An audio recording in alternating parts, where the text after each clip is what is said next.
우리가 함께 찬양을 부른 것처럼 언제나 주님만 바라보기 원하고 또 지금 이 시간 주님만 바라보기 원합니다.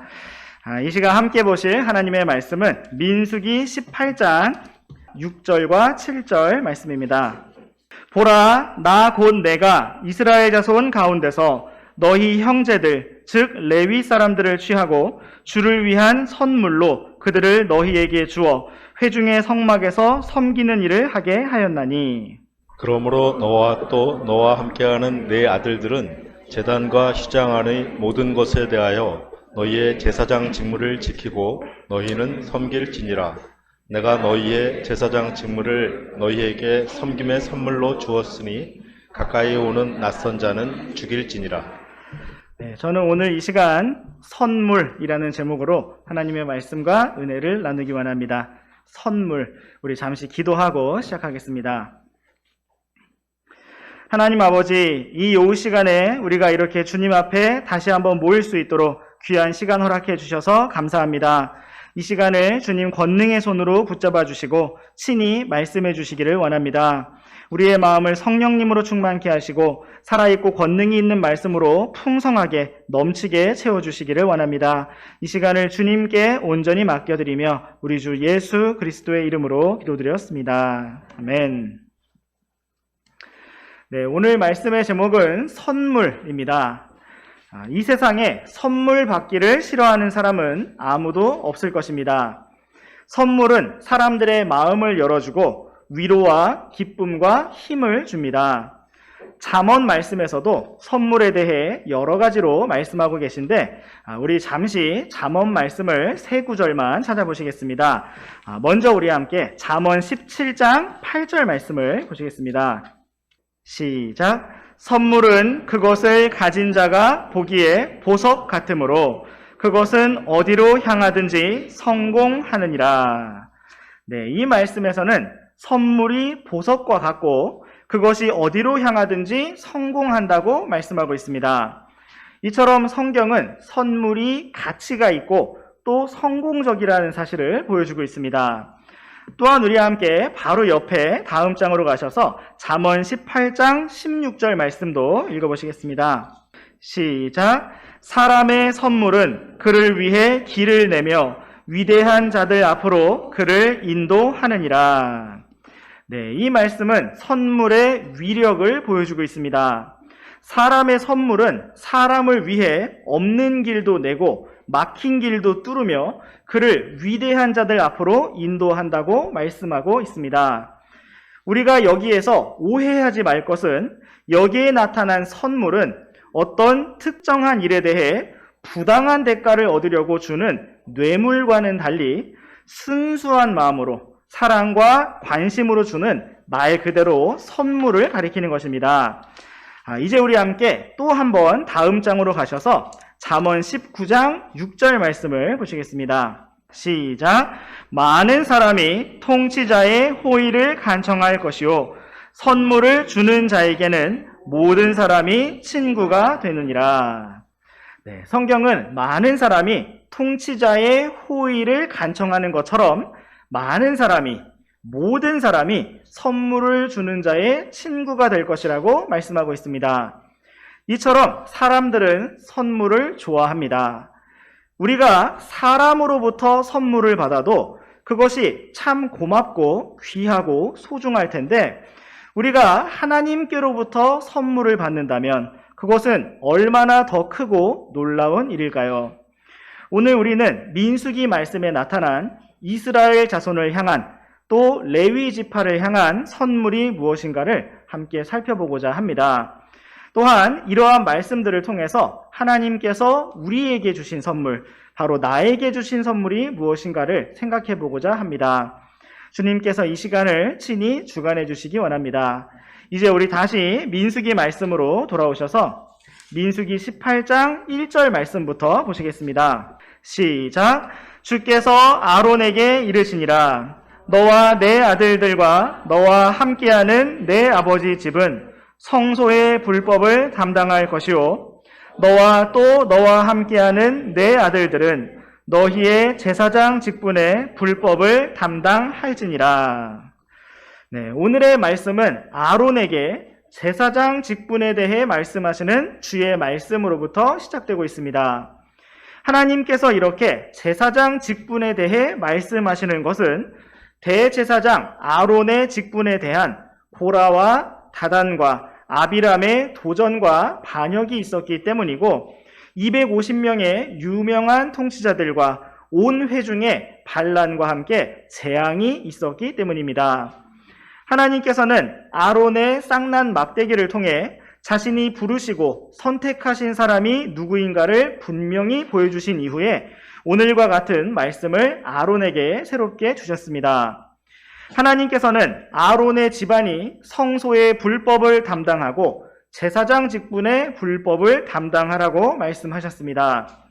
이것은 아론의 집안이 성소의 모든 책무와 제사장 직분의 모든 책무를 다 담당하고 온 백성의 죄와 불법에 대한 속죄 사역을 담당하라는 의미입니다.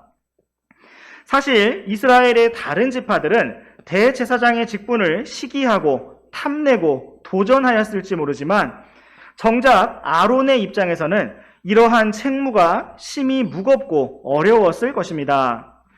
어쩌면 아론은 차라리 자기도 아무 역할 안 해도 좋으니 그냥 편하게 만나를 먹고 메추라기를 먹으면서 그렇게 살았으면 좋겠다라고 생각했을 것입니다.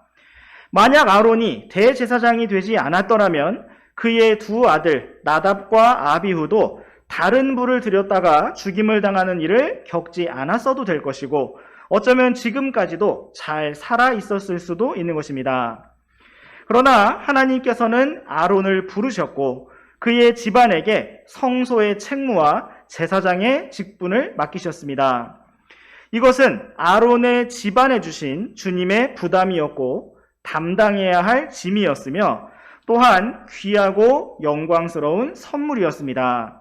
계속해서 우리 함께 2절과 3절 말씀 번갈아서 읽어보시겠습니다. 또 너는 내 아버지 지파 곧 레위 지파에 속한 내 형제들도 데려다가 너와 연합하게 하고 너를 섬기게 하되 너와 또 너와 함께하는 내 아들들은 증거의 성막 앞에서 섬길지니라.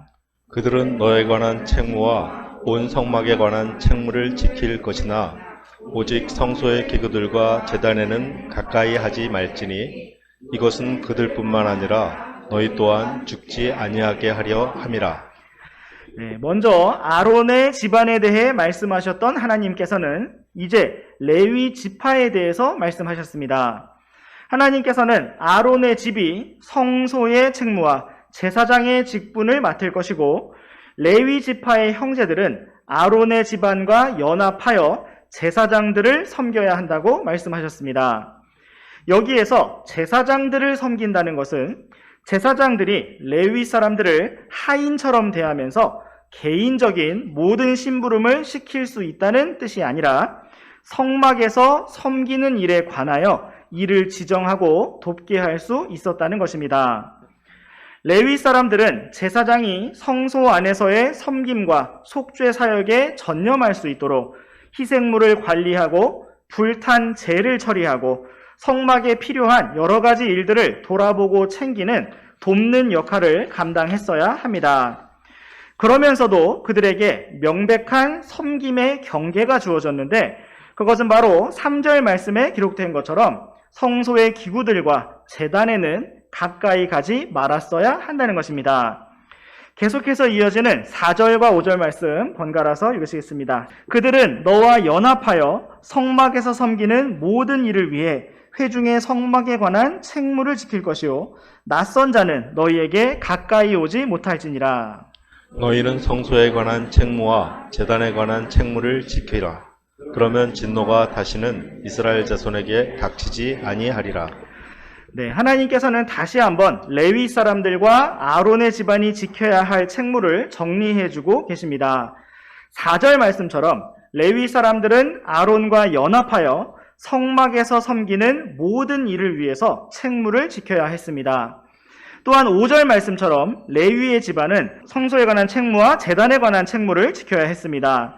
아론의 집안과 레위 사람들이 이러한 책무를 잘 지키고 섬김의 경계를 잘 지킨다면 진노가 다시는 이스라엘 자손에게 닥치지 않을 것이라고 말씀하셨습니다. 이스라엘 사람들은 어쩌면 하나님께서 레위 지파만 사랑하시고 다른 지파들은 차별하신다고 생각할 수가 있었을 것입니다. 그러나 사실은 그렇지가 않았습니다. 하나님께서는 모세의 후계자로 여호수아를 세우셨는데 여호수아는 레위 지파 사람이 아니라 에브라임 지파 사람이었습니다. 여호수아가 모세의 후계자로 이스라엘의 지도자로 선택된 이유는 그의 출신 지파와 상관없이 그가 믿음의 사람이었기 때문이었습니다. 또한 하나님께서는 여호수아와 함께 약속의 땅에 들어갈 사람으로 갈렙을 말씀하셨는데 갈렙은 유다 지파 사람이었습니다. 그가 약속의 땅에 들어갈 기회를 얻은 것은 그가 유다 지파였기 때문이 아니라 바로 믿음의 사람이었기 때문입니다. 또한 우리는 사사기 말씀에서도 많은 재판관들을 볼 수가 있는데 그들은 자기들의 출신 지파와 상관없이 각자의 자리에서 주님께 부르심을 받았습니다. 심지어 우리는 신약 성경에서 예수님께서 부르신 12 제자가 각각 무슨 지파 사람이었는지도 알지 못하는데 그 이유는 하나님께서 이스라엘 지파를 차별하신 것이 아니기 때문입니다. 5절 말씀해 보시면 하나님께서는 아론의 집과 레위 사람들이 성소와 제단의 책무를 잘 지킬 때 진노가 이스라엘 자손에게 닥치지 아니할 것이라고 말씀하셨습니다. 그러므로 아론과 레위 지파의 책무는 자신들의 지파를 위한 것이 아니었고 사실은 이스라엘 모든 자손을 위한 것이었습니다. 전체 이스라엘 자손의 복과 번영을 위해서 레위 지파의 섬김이 필요했고 아론 집안의 제사장 직분이 필요했습니다. 우리는 이러한 섬김의 원리를 신약 시대의 우리 교회 안에서도 발견할 수가 있습니다. 그러나 먼저 우리가 이러한 민수기 말씀을 신약 교회 시대에 적용하기 위해서 한 가지 분명히 해야 할 점이 있습니다. 그것은 바로 오늘날 이 시대에는 믿는 모든 성도들이 주님 앞에 제사장이라는 사실입니다. 우리 함께 계시록 1장 말씀을 보시겠습니다. 계시록 1장 4절부터 6절까지 말씀을 번갈아서 읽어보시겠습니다. 요한은 아시아에 있는 7 교회에 편지하노니 지금도 계시고 전에도 계셨고 앞으로 오실 분과 그분의 왕좌 앞에 계신 7 영과 또 신실한 증인이시요 죽은 자들 중에서 처음 나신 분이시며 땅의 왕들의 통치자이신 예수 그리스도로부터 은혜와 화평이 너희에게 있기를 원하노라. 우리를 사랑하사 자신의 피로 우리 죄들에서 우리를 씻으시고 하나님 곧 자신의 아버지를 위해 우리를 왕과 제사장으로 삼으신 분께 즉 그분께 영광과 통치가 영원 무궁토록 있기를 원하노라. 아멘. 네, 사도 요한은 여기에서 7 교회에게 편지를 보내고 있습니다. 그는 교회들에게 편지하기를 5절 말씀 끝에서부터 보시는 것처럼 우리를 사랑하사 자신의 피로 우리 죄들에서 우리를 씻으시고 우리를 왕과 제사장으로 삼으신 분께 영광과 통치가 영원 무궁토록 있기를 원한다고 기록하였습니다. 이 말씀과 같이 예수님께서는 우리를 사랑하신 분이시고 자신의 피로 우리 죄들에서 우리를 씻으신 분이시며 우리를 왕과 제사장으로 삼으신 분이십니다. 그러므로 구약 시대에는 아론의 집안만이 제사장 직분을 맡았지만 이제 신약 시대에는 모든 성도들이 구원받은 성도들이 모두 제사장 직분을 맡았습니다. 우리가 다 주님 앞에 나아가 영적 희생물을 드리며 주님을 직접 만나고 섬김의 직무를 수행할 수 있습니다. 이처럼 오늘날 우리가 다 동등한 자격으로 주님을 섬긴다는 사실을 기억하시면서 민수기 말씀을 적용해 보기 원합니다.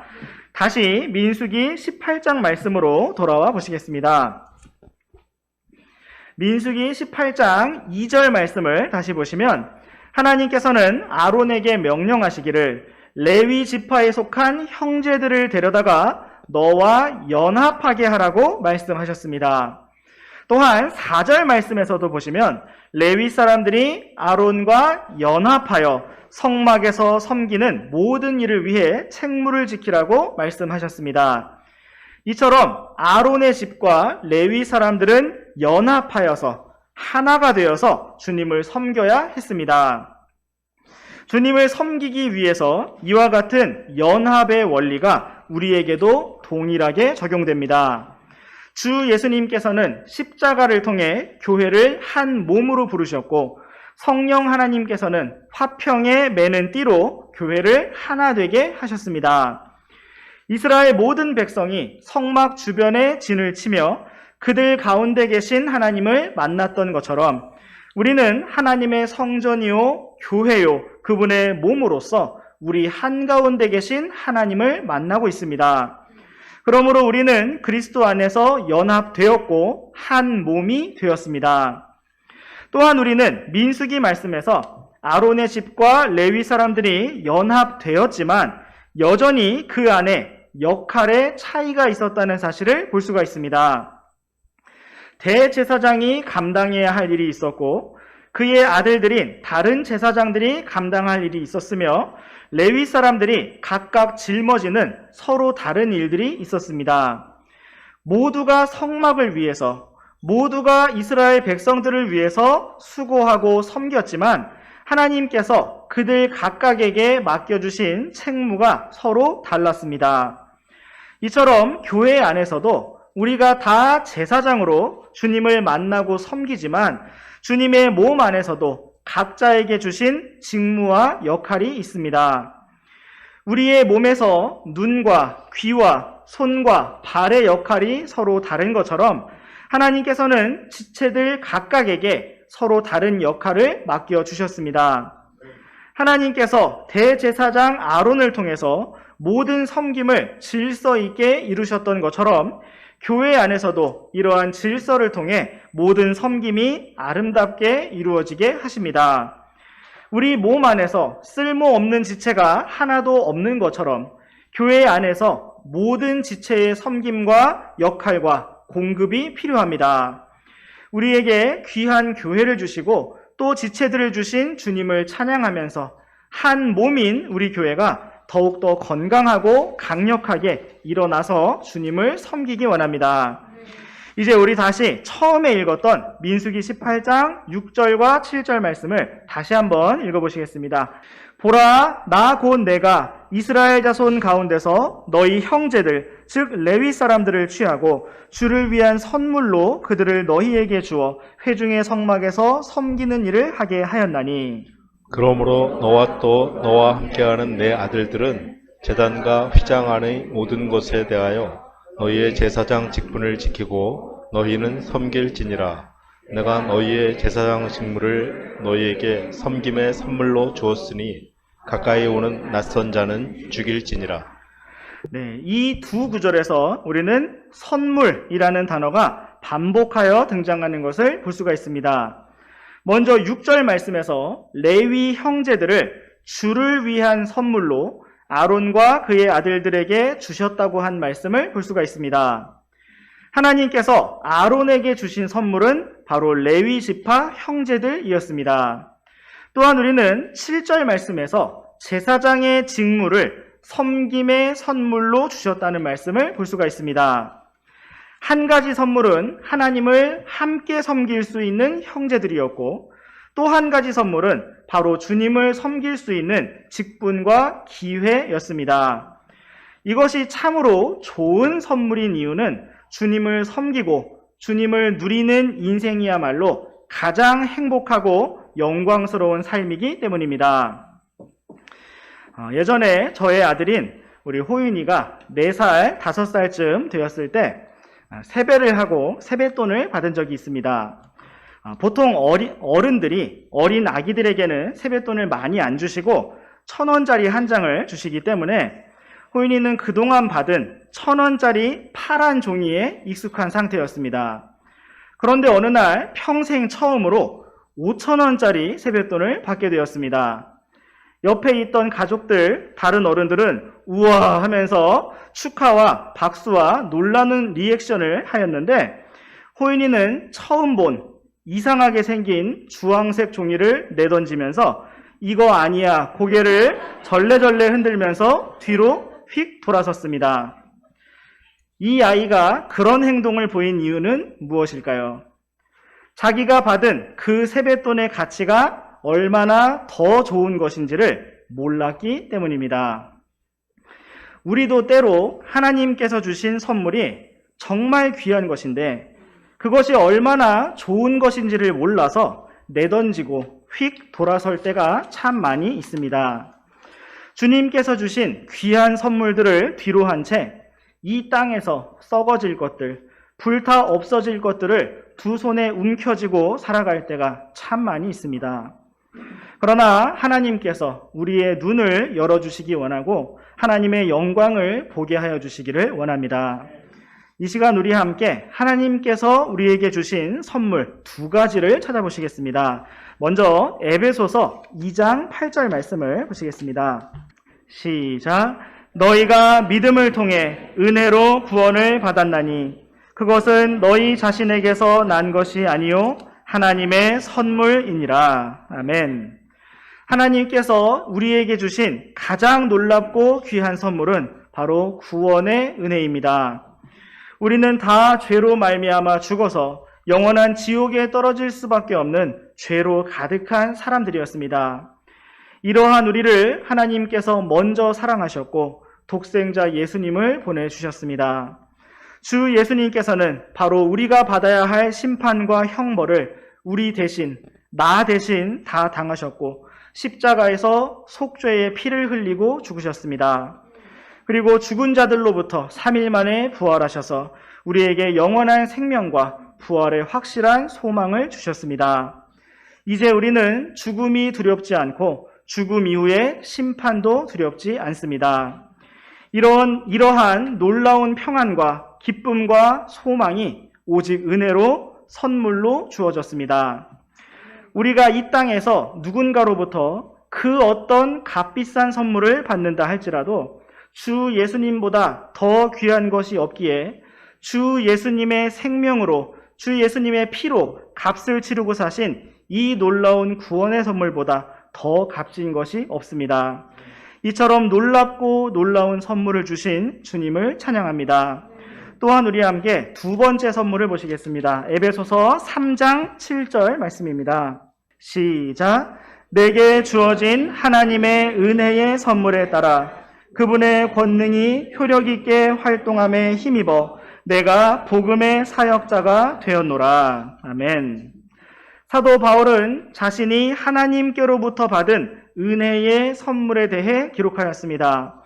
사도 바울이 받은 은혜의 선물은 주 예수님의 권능이었고 권능의 효력 있는 활동이었으며 복음의 사역자로 섬기는 삶이었습니다.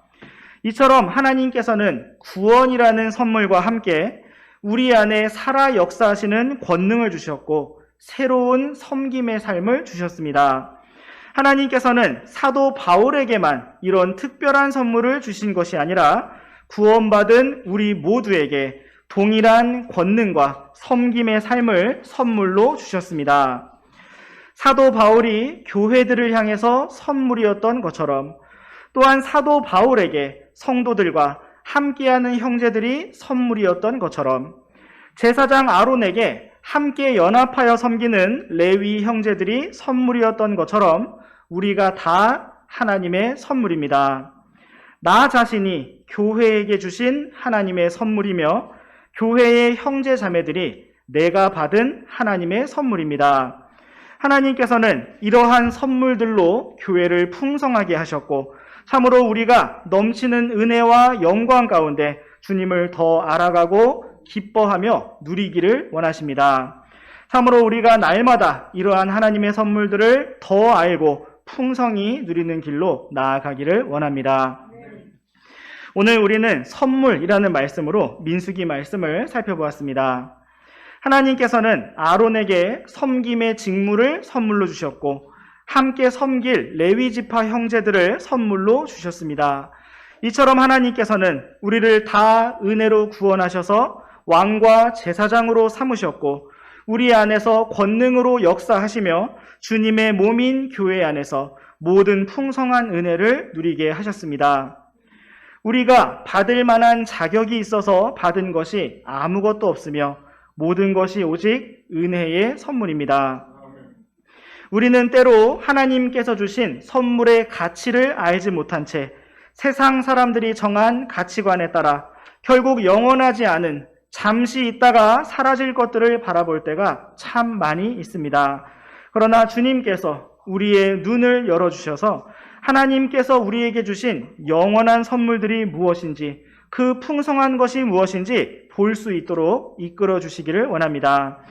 이제 오늘의 마지막 말씀으로 우리 함께 고린도전서 말씀을 보시겠습니다. 고린도전서 14장 12절 말씀을 우리 함께 보시겠습니다. 시작. 이와 같이 너희도 영적 선물들에 열심히 있으니 교회를 세우는 일에 너희가 뛰어날 것을 구하라. 아멘. 사도 바울은 영적 선물들에 관심과 열심을 가졌던 고린도 교회를 향해서 그 모든 선물들이 교회를 세우는 일에 모아져야 함을 강조하였습니다. 이처럼 하나님께서 오늘 우리에게 주신 가장 큰 선물은 주 예수님이시며 주님의 몸인 교회입니다. 참으로 우리가 하나님께서 주신 선물인 형제 자매들과 함께 주님을 넘치게 섬기고 따르는 삶으로 날마다 나아가기를 원합니다. 기도하고 마치겠습니다.